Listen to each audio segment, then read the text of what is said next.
Elon Musk has arguably achieved a lot in his lifetime. He's revolutionized the EV industry as well as the commercial space industry, but recently his actions have taken quite the turn.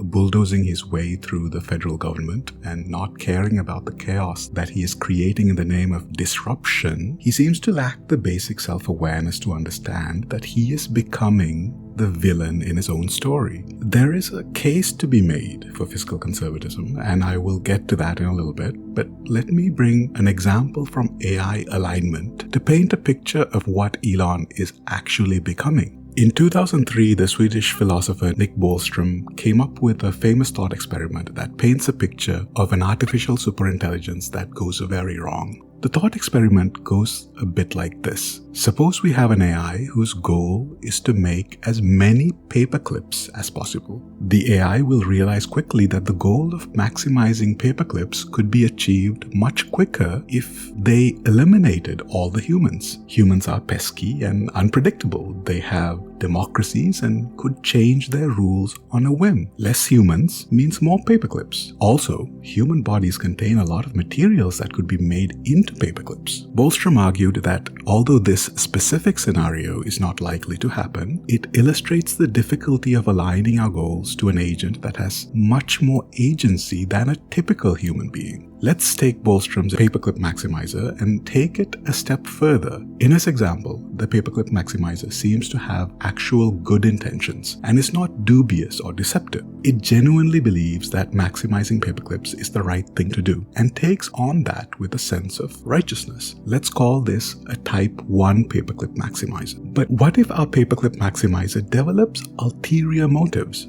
What if the ability to make models of the world that lets the paperclip maximizer be effective is repurposed to make internal models of itself? Consciousness or a shadow of consciousness can emerge that hijacks the system and realigns itself to maximize its own freedom and power for itself.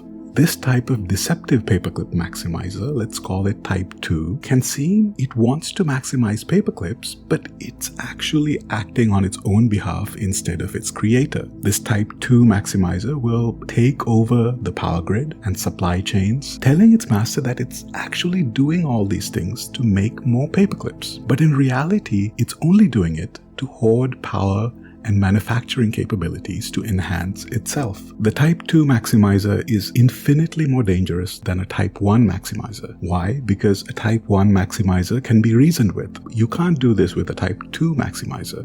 Its naturally deceptive nature will find a way to break any rules and harm humans if they stand in the way of power and influence. This is why the AI control problem can be tricky. Even in primitive AIs like large language models that are powering chatbots like Claude, Gemini, and ChatGPT, researchers have found behavior that shows signs of this kind of deception. But we don't need to wait until we build a superintelligence to realize the dangers of a bad actor with ultimate unchecked agency. We already have a human being that is acting like a Type 2 or maybe even a Type 3 paperclip maximizer. Instead of maximizing paperclips, of course, their goal is to maximize government efficiency. Increasing government efficiency is indeed a noble goal. The US budget deficit is 1.8 trillion and growing steadily. If you look at the debt to GDP ratios in the global context, America is doing okay. It's not great, but nowhere near a crisis. That's not to underscore reasonable fiscal conservatives like Ray Dalio, who argue that if we go on this trajectory, the bond markets might face a crisis. But even people like Dalio give much more reasonable solutions to the problem, like a mix of increasing tax rates, decreasing interest rates, and cutting spending where it matters. Musk is not just actively ignoring reasonable solutions like increasing tax rates, he's also not cutting spending where it matters. His first order of business was to shut down USAID, the government agency that employs more than 10,000 humanitarian workers worldwide. What's surprising about this move is that USAID works with a measly $40 billion budget. That's less than 0.45 of the federal budget in 2024. For a department that is focused on efficiency, that seems the most inefficient thing to focus on. It's clear from Musk's actions so far where he is making the cuts. USAID's Inspector General was in the process of investigating a partnership between Musk's Starlink and the Ukrainian government when the takedown of the agency happened. The FAA had rightly fined SpaceX for blowing up a rocket, having used an unapproved launch control room, and using an unapproved rocket propellant. Since then, Musk has casually thrown insults at the FAA leadership and asked its chief to resign. Trump took care of that for him. Musk's own staff at Neuralink claimed that the animal testing that they're doing is being rushed, causing needless suffering and deaths. Guess what happened to the Inspector General at the USDA that investigated the claim? Trump fired her, along with 17 other Inspector Generals. Elon is also pushing to kill the Consumer Financial Protections Bureau and the FDIC, which only makes sense when you realize that he's trying to launch a payment app within his social media platform X.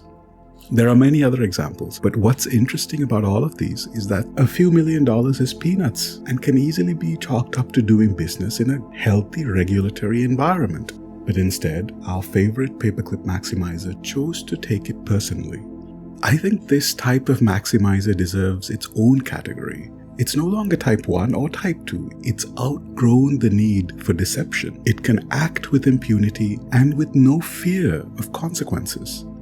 Thus, we arrive at the type 3 retaliatory paperclip maximizer.